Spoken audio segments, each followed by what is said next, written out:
আসসালামু আলাইকুম। আশা করছি সবাই ভালো আছেন। তো এই পর্বে আমরা যেটা শিখতে আসছি সেটা হচ্ছে চাইনিজ রিমাইন্ডার থিওরাম অর্থাৎ সিআরটি। চাইনিজ রিমাইন্ডার থিওরামের ব্যাকগ্রাউন্ড হচ্ছে বেসিক্যালি এই ধরনের প্রবলেমগুলো সবচেয়ে এক্সপার্টনেসের সাথে সমাধান করতে পারতে তারা হচ্ছে চাইনিজ ছিল। ভারতেও এগুলোর প্রচলন ছিল এবং মিশরেও এটার প্রচলন ছিল। বাট এই যে গণিতের এই অংশটা বা এই যে অনুসমতার এই প্রবলেমগুলো সাধারণত চাইনিজরা সবচেয়ে বেশি দক্ষতার সাথে সমাধান করতে পারতো, যে কারণে এই থিওরামটার নাম হয়ে গেছে চাইনিজ রিমাইন্ডার থিওরাম। এটা স্পেশালি কোনো গণিতবিদের নাম না, এটা হচ্ছে চাইনিজদের দক্ষতার কারণে এই থিওরামটার নাম দেওয়া হয়েছে চাইনিজ রিমাইন্ডার থিওরাম, এর বাইরে আর কিছুই না। তো এখন চলে আসেন এই চাইনিজ রিমাইন্ডার থিওরামটা আমরা আসলে থিওরি শেখার আগে একটা ম্যাথমেটিক্যাল প্রবলেম ভালো করে বুঝে যাব। প্রবলেমটা যদি ভালো করে বুঝে যায় আমাদের থিওরামটা খুব পরপর করে সহজ হয়ে যাবে। তো আমি এখানে যা যা পড়াবো তা নিয়ে আসছি, আপনারা দেখেন এটা হচ্ছে থিওরামটা আমি বুঝিয়ে দেবো, এটা পরের হিসেব। আর এটা হচ্ছে আমাদের একটা ম্যাথমেটিক্যাল প্রবলেম। এই প্রবলেমটা আমি এখানে না, আমি পরের পেজে করিয়ে দেবো। তো সেই প্রবলেমটা আমরা এখানে একটু চলে যাই। এটা আমাদের বোর্ডে এসছে এই যে এক্স নাম্বারটা, আর এই পরের যেটা সেটাও আমি বুঝিয়ে দেবো, কারণ এখানে আর এখানের মধ্যে একটা সামান্য ব্যবধান আছে। সো ব্যবধানটা কি সেটা পরে বুঝিয়ে দেবো, বাট আগে আমরা প্রথম ম্যাথটা একটু সহজ সরল ম্যাথটা একটু বুঝে আসি। তাহলে এই প্রবলেমটাকে আমরা আপাতত এদিক থেকে সরিয়ে নিই, আমাদের এইটাকে আমরা পরে আমরা বুঝে যাবো, এটা পরের পেজে আমরা বুঝাবো। ঠিক আছে, এই দুটা প্রবলেম আর হচ্ছে থিওরামটা আমরা এখানে মূলত বুঝাবো আপনাদেরকে। ঠিক আছে, সো এইটা আপাতত এই দিক দিয়ে থাকুক, আমরা এটা পরে নিয়ে কাজ করবো। বেসিক্যালি আমাদের এখান থেকে শুরু। তো চাইনিজ রিমাইন্ডার থিওরাম বেসিক্যালি আসলে কিভাবে প্রয়োগ করবেন, আপনি কখন প্রয়োগ করবেন? চাইনিজ রিমাইন্ডার থিওরাম তখনই প্রয়োগ হবে যখন আপনার অনুসমতা জোট থাকবে। কি থাকবে? অনুসমতা জোট। তার মানে কি? অনুসমতা একটা না, একাধিক অনুসমতা থাকবে। এবং সেক্ষেত্রে সবাই এই যে মডুলোটা দেখেন, মডুলোটা কিন্তু তিনজন ভিন্ন ভিন্ন রাশির সাপেক্ষে, তিনটা ভিন্ন ভিন্ন রাশির সাপেক্ষে মডুলোটা কিন্তু মডুলোটা কি মডুলোটা এই যে মডুলো কার কার সাপেক্ষে? 3, 5, 7 এর সাপেক্ষে কার? এক্স এর। দেখো তিন ক্ষেত্রেই কিন্তু একই রাশি, এই পাশে কিন্তু এক্স। এখন এটার ব্যাখ্যা যদি আমি বাংলা ভাবে দিই, বা বাংলা ব্যাখ্যা কি? ব্যাখ্যা হচ্ছে এক্স থেকে 1 বিয়োগ করলে, সরি, এক্স থেকে 1 বিয়োগ করলে 3 দ্বারা বিভাজ্য, অথবা এই এক্স কে 3 দ্বারা ভাগ করলে রিমাইন্ডার 1। আবার এই এক্স থেকে 2 বিয়োগ করলে 5 দিয়ে ভাগ করা যায়, অথবা এক্স কে 5 দিয়ে ভাগ করলে রিমাইন্ডার হচ্ছে 2। আবার চিন্তা করো, এক্স কে 7 দিয়ে ভাগ করলে রিমাইন্ডার হচ্ছে 3। তার মানে ওই এক্সটাকে আমাদের ওই এক্সটাকে বের করতে হবে। এটা হচ্ছে চাইনিজ রিমাইন্ডার থিওরামের একটা কৌশল বা চাইনিজ রিমাইন্ডার থিওরামের মেইন উদ্দেশ্য। তাহলে চাইনিজ রিমাইন্ডার থিওরামের মেইন উদ্দেশ্য কি? আমাদের এই এক্স বেটাকে, এই এক্স ভদ্রলোকটাকে, তাকে খুঁজে বের করা, যাকে 3 দিয়া, 5 দিয়া, 7 দিয়া ভাগ করলে রিমাইন্ডার যথাক্রমে 1, 2 এবং 3 আসে। তাহলে সেই এক্স কে মিস্টার এক্স, তাহলে এই মিস্টার এক্সটাকে আমরা বের করবো, তাই তো? এটার জন্য চাইনিজরা একটা পদ্ধতি অবলম্বন করেন, এই পদ্ধতিটার নামই হচ্ছে চাইনিজ রিমাইন্ডার থিওরাম। অর্থাৎ এখানে ওনারা কাজটা কিভাবে করতো? কাজটা করার জন্য ওরা প্রথমত চাইনিজ রিমাইন্ডার থিওরামের যে বেসিকটা সেটা হচ্ছে এরকম, যে আপনার এক্স থাকবে অনুসমতা modulo a1 mod m1, right? X একই এক্স, এটাই a2 মড m2। ওকে, এক্স আমরা এমন ভাবে করতেছি যেন থিওরামটা ক্লিয়ার হয়ে যায়। মড, থিওরামটা আমি বুঝাবো অবশ্যই, মড m3। ওকে, এভাবে আরো আছে, এখানে আরো অনেকগুলো থাকতে পারে। সাধারণত চাইনিজ রিমাইন্ডার থিওরামের আমরা ম্যাথগুলো যে করবো ওগুলো তিনটা অসমতা দিয়ে থাকে, তিনটা অনুসমতা দিয়ে থাকে। ওকে, সো তিনটা আমি নিলাম। তো এখানে প্রথম কথা, চাইনিজ রিমাইন্ডার থিওরামের জন্য এই এক্স এই পাশে এদের সবগুলো সহগ সমান হওয়া লাগবে, সেটা 1। এই পাশে যারা থাকবে তাদের সহগ 1 রাখতে হবে। তো আমাদের এই যে এই থিওরামটাতে দেখো এই পাশে 2, 3, 5, সো এটাকে 1 বানাইতে হবে। তাহলে দেখো এই যে এই রিমাইন্ডার থিওরামের এই পাশে এক্স যারা থাকবে তাদের সহগ কিন্তু 1 মাস্ট। আরেকটা কথা হচ্ছে এই যে m1, m2, m3, এই যে এমগুলো পরস্পরের সাপেক্ষে সহমৌলিক হইতে হবে। অর্থাৎ এখান থেকে এমন দুইটা এম আমি যদি নেই, তাদের গসাগু 1 ছাড়া অন্য কিছু, সেক্ষেত্রে আমাদের চাইনিজ রিমাইন্ডার থিওরামে সরাসরি অ্যাপ্লাই করা যাবে না। তাহলে চাইনিজ রিমাইন্ডার থিওরাম সরাসরি অ্যাপ্লাই করতে হলে এখান থেকে যে কোনো দুইটা এম নিয়ে আমরা গসাগু বের করলে গসাগু 1 আসতে হবে। তার মানে এই এমগুলো হচ্ছে সবাই সবার সাপেক্ষে কি সহমৌলিক হবে। এইটা হইলেই পরে আমরা চাইনিজ রিমাইন্ডার থিওরাম সরাসরি অ্যাপ্লাই করতে পারবো। তাহলে প্রথম কাজ হচ্ছে এই পাশে এক্স গুলোর সহগ থাকতে হবে 1, আর এই পাশে m1, m2 যত এম থাকবে প্রত্যেকটা এম পরস্পরের সাপেক্ষে সহমৌলিক। এখন ধরো যদি এরকম থাকতো m1 = 8, m2 = 6, সেক্ষেত্রে হইতো না, কারণ এই দুইটা পরস্পরের সহমৌলিক না, এদের গসাগু 1 না। সো এরকম হবে না, হবে কি? হবে হচ্ছে ওই যে আমাদের প্রশ্নের মধ্যে দেখো এরকম আছে যে 3, 5, 7 এরা কেউই কারো সাপেক্ষে কি না যৌগিক না, সবাই সহমৌলিক, তাই না? কো প্রাইম। সো এই যে এরকম হবে, সবাই কো প্রাইম হইতে হবে। এইখানেও দেখো 3, 5, 7 এরা কিন্তু কো প্রাইম। সো আলটিমেটলি আমাদের মেইন টার্গেট হচ্ছে দুইটা জায়গায়, একটা হচ্ছে এই পাশটাতে এক্স থাকতে হবে শুধু, আর ওই পাশটাতে যারা থাকবে m1, m2, m3 প্রত্যেকেই সহমৌলিক তথা কো প্রাইম হওয়া লাগবে। দেন আমরা চাইনিজ রিমাইন্ডার থিওরাম অ্যাপ্লাই করতে পারবো। তো এবার সাইনিজ রিমাইন্ডার থিওরেমের সমাধানটা কি, যে এক্স ভদ্রলোকটা কি, এক্স ভদ্রলোকটা হচ্ছে এক্সটা হচ্ছে a1 m1 sorry a1 m1। আচ্ছা আমরা একটু ভিন্নভাবে লিখি, হ্যাঁ বইয়ের মধ্যে একটু অন্যভাবে লিখছে, তো আমরা ভিন্নভাবে একটু শেখার ট্রাই করি। a1 b1 এবং c1, আমরা a1 b1 c1 দিয়ে বের করব, ঠিক আছে। a1 c1 b1, x এর মান হচ্ছে x হচ্ছে summation of a1 b1 c1, ঠিক আছে। এই যে এই সরি 1 না, এখানে হচ্ছে ai bi ci i equals to 1 থেকে n পর্যন্ত। আমাদের এখানে কয়টা আছে, আমাদের এখানে কয়টা আছে, এ কয়টা আছে, এ 3টা আছে, তাহলে এখানে i ইকুয়ালস টু 1 থেকে 3 পর্যন্ত, ঠিক আছে। এটা হচ্ছে সামেশন সমাধান। তার মানে এটাকে যদি আমরা সামেশন কনভেনশন উঠিয়ে লিখি, তাহলে এটাকে লিখতে পারবো আমরা কি, a1 b1 c1 plus a2 b2 c2 a3 b3 এবং c3। এখন বইয়ের মধ্যে m ট্যাম দিয়ে লিখছে, নো প্রবলেম। m কি আর ওই যে আমাদের b আর c কি আমরা যখন ব্যাখ্যা করব তখন আমরা বুঝে যাব যে m আর ওই ওদের সাথে m আর আমাদের b এর মধ্যে মিল আছে। তো আমরা এটা হচ্ছে সমাধান, ঠিক আছে। তাহলে a1 a2 a3 কিন্তু আমার আছে, তাহলে বাকি আছে কি, বাকি আছে আমার b1 c1 b2 c2 এবং b3 c3, এগুলার মান আমার বের করতে হবে। তো এগুলার মান বের করব কিভাবে সেটা আমি এখন আপনাদেরকে শিখিয়ে দিব। সো প্রথমত আমরা b1 বের করব কিভাবে। b1 হচ্ছে b1 বের করার আগে আমাদের একটা কাজ করতে হবে। সে কাজটা কি, আমাদের যে এখানে যে মডুলো যারা m1 m2 m3 এদের গুণফলটাকে আমরা ধরে নিব m।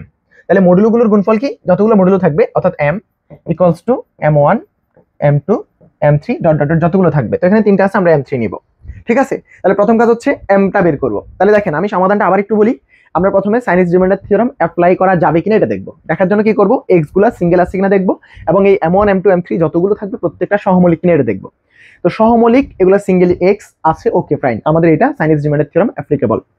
এখন অ্যাপ্লাই করলে সমাধানটা আসবে কি, মানে এক্স এর মানটা আমরা বের করব। তো এক্স এর মানটা কত, এক্স এর মান হচ্ছে a1 b1 c1 plus a2 b2 c2 plus a3 b3 c3। যদি এখানে আরেকটা অনুসমাতা থাকতো তাহলে এখানে a4 b4 প্লাস c4 আসতো, ইনটু c4 আসতো। তো আমাদের রিমাইন্ডার থিওরেমটা যখন আমরা পড়বো তখন আমরা 3টা নিয়ে কাজ করব না, তখন কাজ করব আমরা কে সংখ্যক নিয়ে, কে সংখ্যক অনুসমাতা থাকতে পারে ওইটা ধরে কাজ করব, জেনারেল ফরম্যাটটা। সো আমরা 3টা দিয়ে যেটা করতেছি 100টা দিলেও একই কাজটাই করব। এখন চলে আসেন, আমরা এক্স এর ভ্যালু এটা বের করে ফেললাম, কিন্তু কথা হচ্ছে ভাই আমরা তো a1 চিনি, a2 চিনি, a3 চিনি, তাহলে আমাদের এই যে b1 c1 b2 c2 b3 c3 এরা কারা, এদেরকে বের করব। তার আগে আমরা m এর পরিচয়টা দিয়ে দিই। m হচ্ছে কি, m হচ্ছে মডুলোগুলোর গুণফল, অর্থাৎ m1 m2 m3 যতগুলো থাকবে তাদের গুণফলটা হচ্ছে m, এটা আমরা বের করে নিব।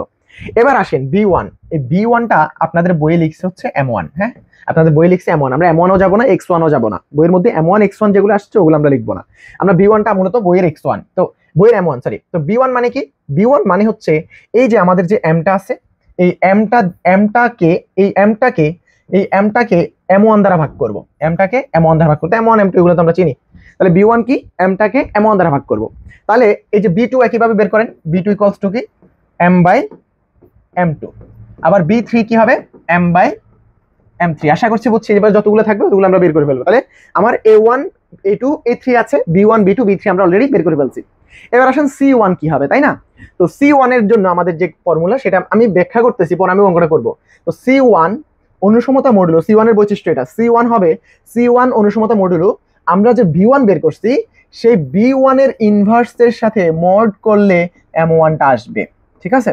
এইটা হচ্ছে আমাদের c1, এখান থেকে এটা c1 এক্স্যাক্টলি, c1 হচ্ছে এইটা সমাধান করলে c1 ইকুয়ালস টু অনুসমতা মডুলো v ইনভার্স, এই জায়গাটাতে v ইনভার্স আসবে, v1 ইনভার্স আসবে, সরি v1 ইনভার্স আসবে, আর মড এমন, অর্থাৎ এই যে এইটা যে আছে এই জায়গাটাতে x এর জায়গায় আমরা c1 বসাবো, আর এই যে a1 এর জায়গায় b1 এর ইনভার্স বসাবো। এই যে b1 যেটা বের হবে সেটা ইনভার্স বের করব, বের বসানোর পরে আর এখানে বাকিটা সেম থাকবে।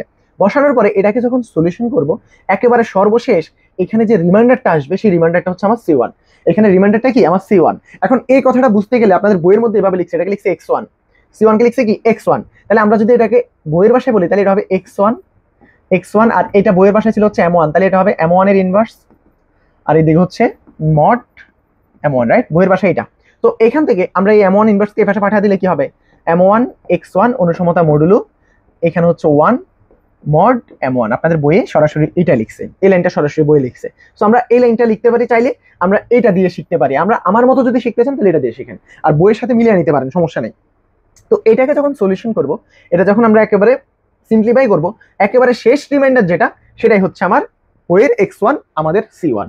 আশা করছি আমি ক্লিয়ারলি বুঝাইতে পারছি। তো এখন আমি এই কথার উপর ভিত্তি করে c1 c2 c3 ও সেম ভাবে বের হবে। আমি এখন এই ম্যাথটা করতে যাচ্ছি।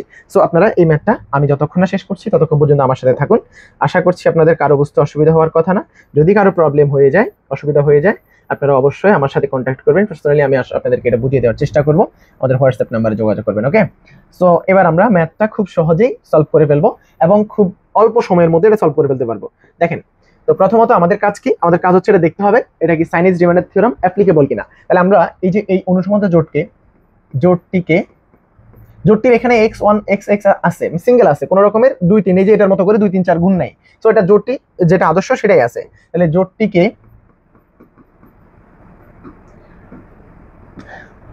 x অনুসমতা modulo a1 mod m1, x অনুসমতা modulo a2 mod m2, x অনুসমতা modulo a3 mod m3 এর সাথে তুলনা করে পাই। কি পাই? a1 ইকুয়ালস টু হচ্ছে 1, a2 ইকুয়ালস টু হচ্ছে 2 এবং a3 ইকুয়ালস টু হচ্ছে 3, m1 ইকুয়ালস টু হচ্ছে 3, m2 ইকুয়ালস টু হচ্ছে 5, m3 ইকুয়ালস টু হচ্ছে 7। আশা করছি আমরা এগুলো বুঝে গেছি।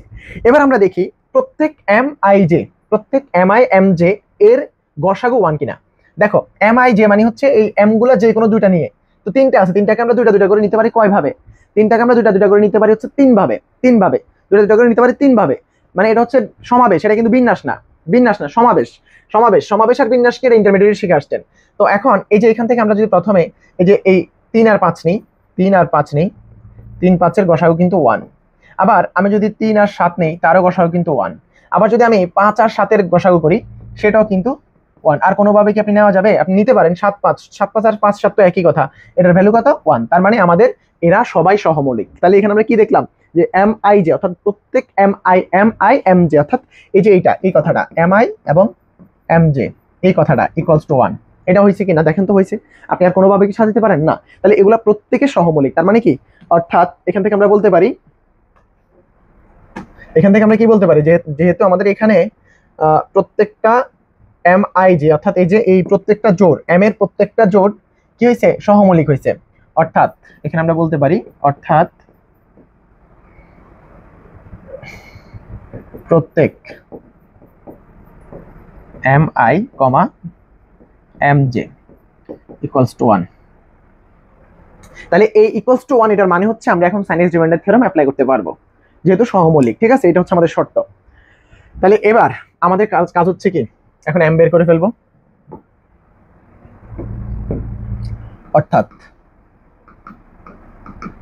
m equals two m1 into m2 into m3 সমান সমান কত? 3 ইন্টু 5 ইন্টু 7 ইকুয়ালস টু হচ্ছে 105, 105। হ্যাঁ, তো এবার আসেন, এবার আমাদের তিনটা কাজ কি? b1 b2 এবং b3 বের করা। তারপর হচ্ছে b1 বের করে c1 বের করতে হবে, রাইট? ওই যে আমরা সমাধানটা এটা হচ্ছে m এর ভ্যালু। হ্যাঁ,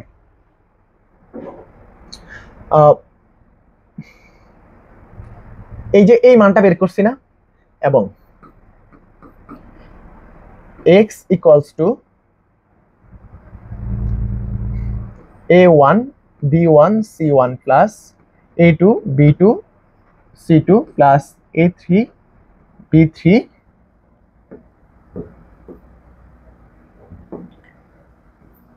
c3। ওকে, এটা হচ্ছে সমাধান। এটাকে আমরা 1 নং দিয়ে রাখি, 1 নং। হ্যাঁ, এই 1 নং এ আমরা পরে a b c এর মান বসাবো। তাহলে a1 a2 a3 বেরিয়ে আছে, ওগুলো আমরা অলরেডি পেয়ে গেছি। এবার আমাদের কি করতে হবে? b1 b2 c1 c2 এবং c3 এবং b3 বের করতে হবে। এখন চলে আসো b1 দাফ 1। আমরা এগুলোকে দাফে দাফে লিখবো, বইয়ের মধ্যে দাফ লিখছে। হ্যাঁ, দাফ 1 এ কি? দাফ 1 হচ্ছে v1 ইকুয়ালস টু আমরা কি বলছিলাম? v1 ইকুয়ালস টু হচ্ছে উপরে হচ্ছে m টা বসবে, নিচে হচ্ছে ওই যে b এর নিচে সাব যেটা m এর নিচে সাব সেটা, তাহলে m1। হ্যাঁ, তাহলে এটা সমান কি হয়? m হচ্ছে কত? 105 কে আমরা m1 দিয়ে ভাগ করব। m1 কত? m1 হচ্ছে 3। তাহলে 105 কে 3 দিয়ে ভাগ করলে কত থাকে? 35 থাকে। তাহলে এখানে হচ্ছে 105/3 ইকুয়ালস টু হচ্ছে 35। আমরা b1 পেয়ে গেছি। এখন সাথে সাথে আমরা c1 টাও বের করব। দাফ 1 এ c1 বের করে ফেলবো এবং C1 অনুসমতা মডুলো V1 এর ইনভার্স মড M1। এটা আমরা বলছিলাম ওই যে এই অনুসমতার মধ্যে প্রথমটাতে শুধুমাত্র এই A এর জায়গায় V1 এর ইনভার্স চলে আসবে, আর এখানে চলে আসবে হচ্ছে C1। দেন এখান থেকে আমরা বলতে পারি বা C1 অনুসমতা মডুলো B1 ইনভার্স মানে হচ্ছে 1/V মানে 1/35 মড M1। বইয়ের মধ্যে এই লাইনটা লেখে নাই, বইয়ের মধ্যে সরাসরি লিখছে, আমরা এগুলা দ্যাট ইমপ্লাইজ ইউজ করব। এখান থেকে আমরা বলতে পারি 35 C1 অনুসমতা মডুলো 1 মড M1। এই যে এই অনুসমতাটাকে যখন আমরা একবারে সিম্পলিফাই করব, M1 এর ভ্যালুটা আমরা এখানে বসাই 3। হ্যাঁ, যখন আমরা এটা সিম্পলিফাই করব তখন যে রিমাইন্ডারটা আসবে সেটা হবে আমার C1। তাহলে আমরা এখান থেকে দেখো এই যে এটাকে আমরা অনুসমতা এটাকে সমাধান করছি কোথায়, 2 নম্বর চ্যাপ্টারের শুরুর দিকে। তাহলে এটা 3 এর গুণিতক এখানে যা আছে তা বাদ দিয়ে দেবো, 3 এর গুণিতকটা বাদ দেওয়ার পরে যা থাকে সেটা নিয়ে আমরা রিমাইন্ডারটা বের করব। তাহলে এখানে আমরা লিখতে পারি এটাকে 33 C1 plus 2 C1 অনুসমতা modulo 1 mod 3। 33 কেন লিখবো, কারণ 3 এর গুণিতক 35 এর আগে 33 আছে, সো এটা বাদ, এটা রিমাইন্ডার 0, রিমাইন্ডার 0 তাহলে বাদ, তাহলে এটা থাকতেছে। তাহলে এবার এটা হচ্ছে 2C1। এবার 2C1 কে আবার 2 দিয়ে গুণ করলে দেখো 2 দিয়ে গুণ করলে 4C1, সেটা থেকে আবার 3 বাদ দেওয়া যাবে, তাহলে এই জন্য আমরা 2 দিয়ে গুণ করব। তাহলে 4C1 অনুসমতা মডুলো 2 মড 3, রাইট, এটা লেখা যায়। দেন এবার 2 দিয়ে গুণ করছিলাম, এবার এটা লেখা যায় কি 3C1 প্লাস C1।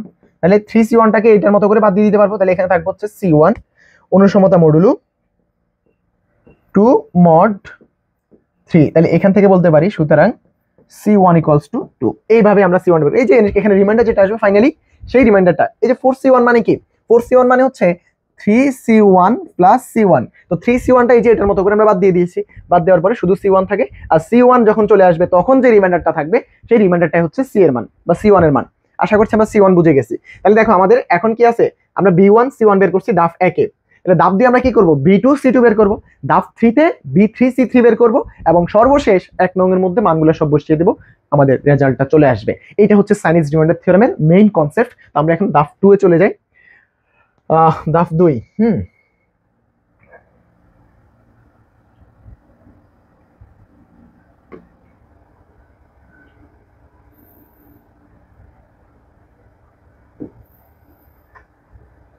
আমরা এটাকে আরেকটু কর্নারে রেখে দিই। হ্যাঁ, এই জিনিসটা আমাদের এখন আপাতত লাগতেছে না, এটা আমাদের পরে লাগবে, আমরা এই ম্যাথটা পরে ব্যাখ্যা করবো। হ্যাঁ, এই ম্যাথটা আমাদের পরের পেজে আছে, আমরা এটা ব্যাখ্যা করবো। এখানে রাখলাম জাস্ট এই ম্যাথের মধ্যে এটার মধ্যে পার্থক্য আছে সেটা বোঝার জন্য। তো এখানে দাফ 2, হ্যাঁ আমি এইখান দিয়ে আরেকটা ঘর করি, এটার পরে এখন এখানে আবার দাফ 2। তো দাফ 2 আমরা কি করব, V2 এবং C2 বের করবো, রাইট। তাহলে এখন আমরা লিখতে পারি B2 ইকুয়ালস টু হচ্ছে M/M2, রাইট, খুব সুন্দর। সো এখান থেকে আমরা বলতে পারি M হচ্ছে 135 আর M2 হচ্ছে কত, M2 হচ্ছে আমাদের 5, 105 সরি, M হচ্ছে 105 আর M2 হচ্ছে 5। তো 5 কে 105 কে যখন আমরা 5 দিয়ে ভাগ করব সেটা 21 দিবে, এটা আমরা জানি। তাহলে V2 পেয়ে গেছি 21।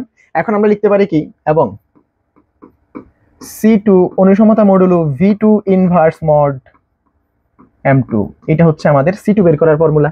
তো এখান থেকে আমরা লিখতে পারি বা দ্যাট ইমপ্লাইজ B2 C2 অনুসমতা মডুলো 1 মড M2। এটা বুঝছেন আশা করছি, এই যে 1/V2, V2টা এই পাশে চলে আসছে। দেন আমরা এখান থেকে লিখতে পারি, এখান থেকে B2 এবং V2 এর মানটা বসাই দিই। V2 এর মান কত আসছে, V2 এর মান আসছে 21। তাহলে 21 C2 অনুসমতা মডুলো 1 মড 5। তো এই যে এইটার মধ্যে 5 এর যে গুণিতকটা সেটা বাদ দিয়ে দিব, তাহলে এখানে 20 তো বাদ যায়, তাহলে থাকে কি, তাহলে 20 C2 প্লাস C2 অনুসমতা মডুলো 1 মড 5। দেন এখান থেকে এই 20টা বাদ, কারণ এটা দিয়ে 5 দিয়ে ভাগ করলে এটাকে 0 আসে রিমাইন্ডার। সো আমরা এখান থেকে লিখতে পারি C2 অনুসমতা মডুলো 1 মড 5। আশা করছি ব্যাপারটা ক্লিয়ারলি বুঝে গেছেন। এখন দেখেন এই C2 এর ভ্যালু তাহলে কত আসছে, ফাইনালি C2 যখন সিঙ্গেল হয়ে যাবে তখন যে রিমাইন্ডার সেটা হচ্ছে C2 এর ভ্যালু। সুতরাং C2 ইকুয়ালস টু হচ্ছে 1, আমরা 1 পেয়ে গেছি C2 এর ভ্যালু। তো এখন চলে আসেন সর্বশেষ আমাদের দাফ 3। তো দাফ 3 তে আমরা কি বের করব, দাফ 3 তে আমরা বের করব হচ্ছে কত, দাফ 3 তে আমরা বের করব হচ্ছে B3 C3 দাফ 3। তাহলে দাফ 3 আমরা B3 সমান কি লিখবো, M/M3, যেটার ভ্যালু কত আসে,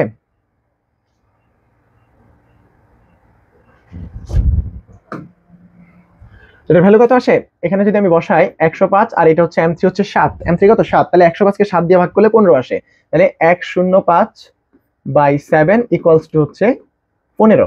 তাহলে B3 পেয়ে গেছি, তাহলে C3 অনুসমতা কি হয়, C3 অনুসমতা modulo B3 inverse mod M3, ঠিক আছে। তাহলে এখান থেকে লেখা যায় B3 C3 অনুসমতা modulo 1 mod M3। তাহলে এবার আমরা মানগুলো বসায় দিই। B3 এর ভ্যালু আসছে কত, 15, তাহলে 15 C3 অনুসমতা মডুলো 1 মড M3 হচ্ছে 7। আশা করছি এটা বুঝছো। দেন এই যে দেখো এখানে 7 এর গুণিতক আছে, বাদ দিয়ে দিলে 1 হয়ে যায়। তাহলে আমরা এখানে 14 C3 plus C3 অনুসমতা modulo 1 mod 7 লিখতে পারি, রাইট। দেন এখান থেকে এই যে 14 C3 বাদ 7 এর গুণিতক, সো এখানে থাকতেছে C3 অনুসমতা মডুলো 1 মড 7, খুবই সিম্পল। দেন এখান থেকে আমরা বলতে পারি C3 ইকুয়ালস টু 1, সুতরাং দিব এখানে, সুতরাং C3 ইকুয়ালস টু 1। তাহলে দেখেন এখন আমাদের C1 C2 C3 B1 B2 B3 এবং A1 A2 A3 সবই আছে, 1 নং এর মধ্যে আমরা সলিউশনটা বের করে ফেলতে পারবো। তাহলে এই দিক দিয়ে আমি লিখে ফেলি। তাহলে এখন 1 নং থেকে পাই, এখন 1 নং থেকে পাই x equals to A1 B1 C1। তাহলে A1 হচ্ছে কত, আমার A1 হচ্ছে 1, B1 হচ্ছে কত 35, তাহলে 1 ইন্টু 35, 1 ইন্টু 35 ইন্টু হচ্ছে C1 কত, C1 আমার আসছে হচ্ছে 2 plus A2 V2 C2, A2 V2 C2, তো A2 কত, A2 হচ্ছে 2, তাহলে 2 B2 কত, B2 হচ্ছে আমার 21 আর C2 হচ্ছে আমার 1, তারপর প্লাস A3 কত 3, B3 কত, B3 হচ্ছে 15 আর C3 কত 1। তাহলে এবার এইটাকে সিম্পলিফাই করলে এখানে আছে 70 আর এখানে আছে 42, এখানে আছে 45, যোগ করলে কত হয় আমি জানি না, আপনারা বের করবেন। এটা মেবি 70 আর এই যে 45 দুগুণে 90, তো 90 থেকে 3 কম হলে 87, 87 সাথে 70 যোগ করলে যত হয় তত। আমি আর এটা হিসাবটা করতে পারতেছি না, আপনারা ক্যালকুলেটর করবেন। আমি বই দেখে বলে দিই, এটা রেজাল্ট হচ্ছে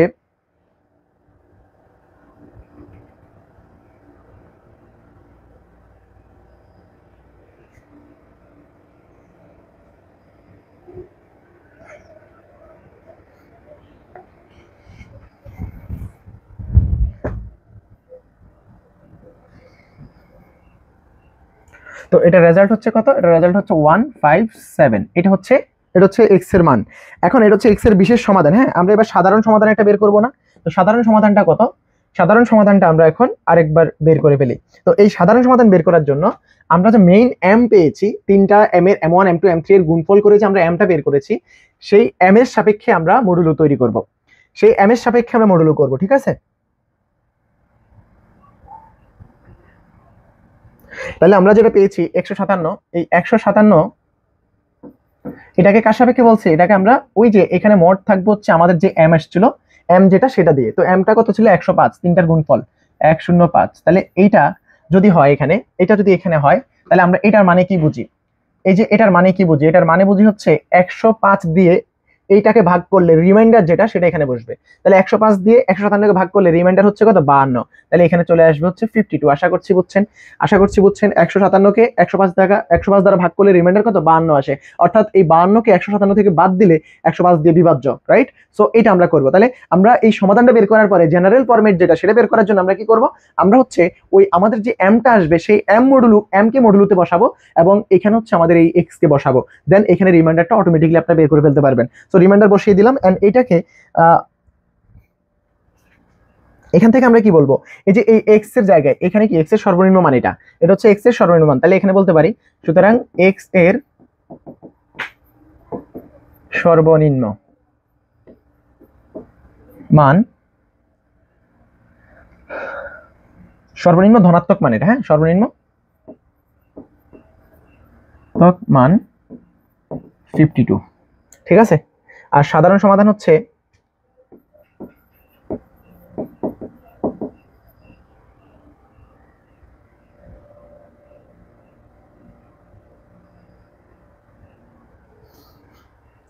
সাধারণ সমাধান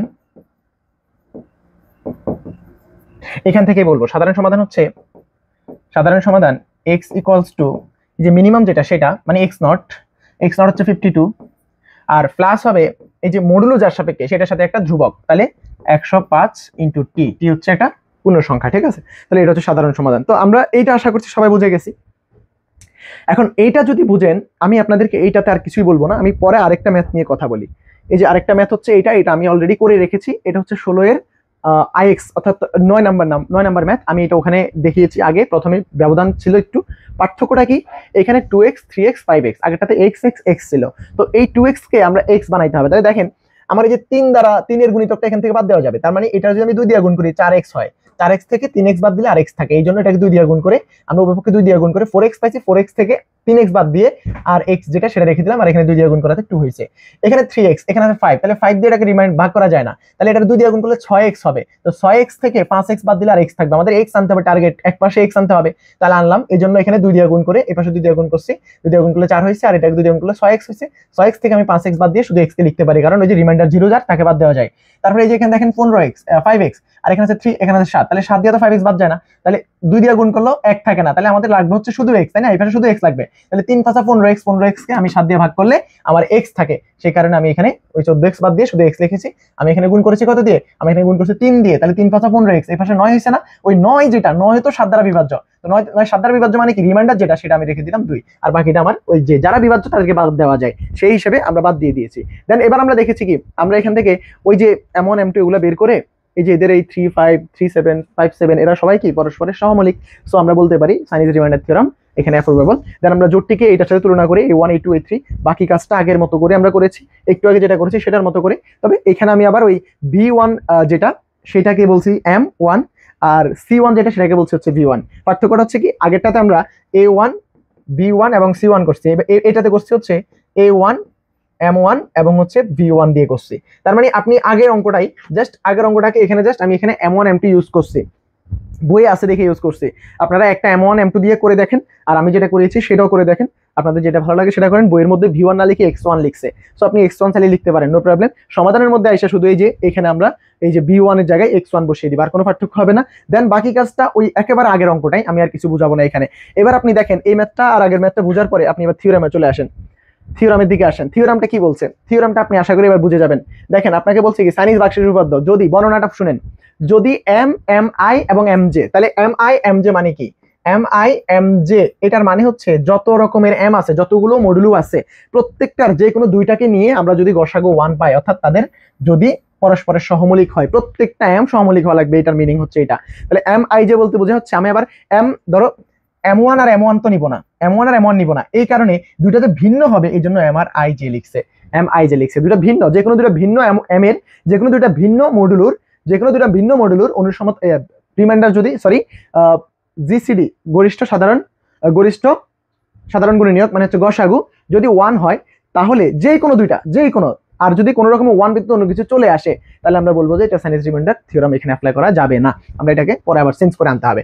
সো এবার দেখেন, তাহলে এখানে কি বলছে, এটা ইকুয়ালস টু যে 1 হয়, যেখানে I এর মান, এই I এর মানটা 1 থেকে বড়, J থেকে ছোট। দেখো আমি যদি এটাকে 1 লিখি, এটা যদি 1 লিখি, তাহলে তো এটাকে আর 1 লিখবো না, এটাকে 1 থেকে বড় লিখবো। তাহলে এটা যা লিখবে এটা থেকে শুরুটা আমি যদি 1 থেকে শুরু করি, 1 লিখলে এটা 1 থেকে বড়, তাহলে I এর মানটা 1 থেকে শুরু, J এর সমান বা J এর থেকে ছোট হবে, J এর সমান হওয়ার সুযোগ নেই, I এর মানটা 1 থেকে বড়, J থেকে ছোট। এই যে লেখা হয়েছে ওখানে 1 থেকে বড় বা 1 এর সমান এবং J থেকে ছোট। আবার J হচ্ছে K থেকে ছোট বা K এর সমান, কারণ কি আমার এখানে কয়টা মডুলো থাকবে, MK সংখ্যক, এই যে অনুসমতা থাকবে। সো এখানে সর্বশেষ যেটা সেটা MK, তার মানে K আছে সর্বশেষে, সে কারণে এই J এর মানটা সর্বশেষ যেটা সেটা পর্যন্ত হতে পারবে, সেটা ছোট হইতে পারে কিন্তু সর্বশেষটার চেয়ে বড় হবে না, এই কথাটা এখানে বলা হয়েছে। এর একটি অনন্য সমাধান মডুলো M থাকবে, যেখানে M ইকুয়ালস টু, যে আমরা একটু আগে বের করছিলাম M ইকুয়ালস টু সবগুলো M এর গুণফলটা হচ্ছে M বের করে ফেলবো। তো প্রমাণের জন্য আমরা এবার কি করব, ধরি Mi equals to M by Mi by এই যে Mi, বড় Mi, বইয়ের মধ্যে এই Mi মানে হচ্ছে কি, এই বড় M ছোট M বাই হচ্ছে এই Mi, এখানে সাব যত এখানে সাব তত, এইটা যেখানে I ইকুয়ালস টু 1 2 3 থেকে K পর্যন্ত, আর M equals two M1 M2 dot dot dot MK পর্যন্ত গুণ করা। তো এরপরে এই যে তখন এটা 1 হয়ে যায়, দেখো এটা 1 হয়ে যায়, এটা আমরা দেখেছি। দেখো এই অঙ্কগুলোতে একটু দেখো, আমরা এই যে অঙ্কটা করেছি, আমরা তো এই অঙ্কটা করেছি তাই না, আমরা এই অঙ্কটা করেছি। দেখো এই যে আমরা যখন এই V1টা বের করলাম, এই V1 এর সাথে আমাদের এই যে দেখো V1 এর সাথে M1টা কই, V1 এর সাথে M1টা 3, এটা কি সহমৌলিক হয়েছে না? 3 আর এই 35 সহমৌলিক, 3 আর 35 সহমৌলিক না? অবশ্যই সহমৌলিক। তাহলে আমাদের এটা হয়ে যায়, অটোমেটিক্যালি হয়ে যায়। তখন আমাদের এই যে এটা কি হচ্ছে বইয়ে বলছে, এটাকে বলছে বইয়ে কি, এটাকে বলছে তোমার M1। আর এই M1, এই M1টা আমাদের এই M1 এর সাথে তখন সহমৌলিক হয়ে যায়, এই কথাটাই বলছে। তো আলটিমেটলি দেখো এই M1 হচ্ছে 35 আর এই যে এই নিচে M1 হচ্ছে 3, তো 3 আর 35 কি সহমৌলিক হয়ে গেল না? 3 আর 35 সহমৌলিক হয়ে গেল, তাহলে 3 আর 35 সহমৌলিক হয়ে গেল। এই কথাটাই এখানে বলা হয়েছে যে mi আর mi ইকুয়ালস টু 1, তথা এই যে এই কথাটা মানে বুঝছো তো আশা করছি যে এরা সহমৌলিক হয়ে যায়। তো সহমৌলিক যদি আমরা জানি, যদি a আর m ইকুয়ালস টু g হয়, তাহলে g v কে ভাগ করে, g v কে ভাগ করে, যেখানে g ডিভাইড v, তখন এই ax অনুসমতা মডুলো v মড m যে সংখ্যক অনুসম সমাধান থাকে। এই যে এগুলো হচ্ছে ভাই থিওরাম, এগুলো আগের একবার প্রথম দিকে থিওরাম। এই যে এই থিওরাম গুলো আপনারা আশা করছি বুঝছেন, যে এই যে এটা যদি হয়, আমরা এই লাইনটার কথা বলছি, এটা মানে হচ্ছে এই যে এই লাইনটা, এই যে এই লাইনটার কথা বলছি, এই যে এই লাইনটা, সরি এই যে এই লাইনটার কথা বলছি, এই লাইনটার কথা বলছি এখানে, এই লাইনটার কথা আমরা এখানে বলছি, এই যে এই লাইনটার কথাই আমরা এখানে বলেছি, ঠিক আছে, এখানে বলেছি। তো এটা বলার পরে এবার দেখেন এই লাইনটা আমরা লিখে ফেলছি, mi xi equals to mi xi, ওই যে ইনভার্স থেকে এই পাশে এনে, ইনভার্স থেকে এই পাশে এনে অনুসমতা মডুলো 1 মড চলে আসছে। কিভাবে 1 আসছে বুঝছেন? ওই যে ইনভার্স ছিল, m1 এর ইনভার্স এখানে ছিল, mi এর ইনভার্স এখানে ছিল, সেটাকে এই পাশে পাঠিয়ে দিয়েছে, যে কারণে এখানে 1 হয়ে গেছে, দেন এটা হয়। তো এবার সুতরাং i এর সকল মানের জন্য এটা একটি সমাধান xi বিদ্যমান থাকবে। ওই যে xi বিদ্যমান থাকবে বলতে কি, আমরা সর্বশেষ যে মানটা সিঙ্গেল করে আনছি, যে আচ্ছা আমি একটু দেখাই, এই যে এইটাকে সমাধান করে যে সর্বশেষ c1 পাইছি, যেটাকে আমাদের বইয়ে x বলছে আর কি, বইয়ে বলছে x1, আমরা সেটাকে c1 বলছি। তো এই যে c1 এটা থাকবে,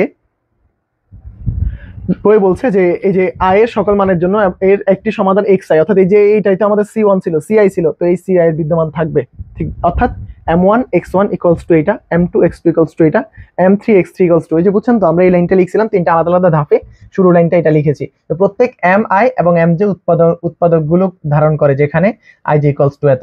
সুতরাং x ইকুয়ালস টু, এবার এই যে সবগুলো মানে যোগফল, সরল অনুসিদ্ধান্ত হবে, অনুসমতা সিদ্ধ হবে, ইহা নির্দেশ করে সরল অনুসমতা জোটের একটি সমাধান বিদ্যমান। এখন এমন আমরা প্রমাণ করব যে ওই সমাধান অনন্য। তো ওই সমাধান অনন্য প্রমাণ করার জন্য এই অনন্যকারী উৎপাদন জোটটি অপর একটি সমাধান আমরা ধরে নিব x প্রাইম, যেন দেখবো যে না আসলে ওই x প্রাইম আর x একই জিনিস, অনন্য ওই একই জিনিসকে মিন করে, সো আমরা বলতে পারি সমাধানটা অনন্য। তো এই হচ্ছে চাইনিজ রিমাইন্ডার থিওরামের প্রয়োগ এবং একটা ম্যাথমেটিক্যাল প্রবলেম। আপনারা আগে ম্যাথ প্রবলেমটা ভালো করে বুঝবেন, দেন এই থিওরিটা আমি যেভাবে বুঝিয়েছি বা যতটুকু পারছি আপনাদেরকে বোঝানোর চেষ্টা করছি, অতটুকু ক্লিয়ার করে গেলে আপনি পরীক্ষার হলে এটা লিখতে পারবেন। ওই যে অঙ্কটা আপনি মাথার মধ্যে লিখবেন, অঙ্কটা লিখবেন, অঙ্কটা হচ্ছে 3টা এর জন্য, আর এটা হচ্ছে কে সংখ্যক এর জন্য, আর কিচ্ছু না, আর কিচ্ছু না। অঙ্কটা 3টা এর জন্য, এখানে কে সংখ্যক এর জন্য, আপনি ওইটা এখানে জাস্ট পরে লিখে দিবেন। তো ধন্যবাদ, পরের পর্বে কোনো একটা ক্লাসে দেখা হয়ে যাবে। ভালো থাকবেন, সুস্থ থাকবেন, আসসালামু আলাইকুম।